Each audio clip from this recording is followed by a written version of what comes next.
अर्थ काय झाला, खराब की आपलं जे उत्पादन आहे ते नगण्य आहे, जवळजवळ शून्य आहे.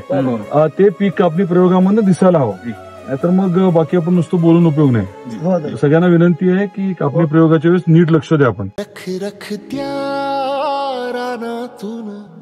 थोडं पुढे जाऊ गड्या, शक्यतो सगळ्याला मिळावं हीच अपेक्षा. सगळ्यांना मिळणार आणि जास्तीत जास्त मिळेल ह्यासाठी प्रयत्न चालू. सगळ्यांना मिळणारे नक्की आहे.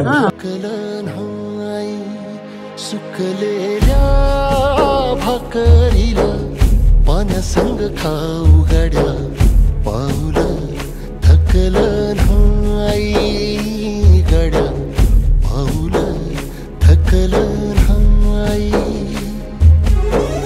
झालो बरबाद जरी बसला घाव उरी, कलेची आग सार जाळून विजाईना.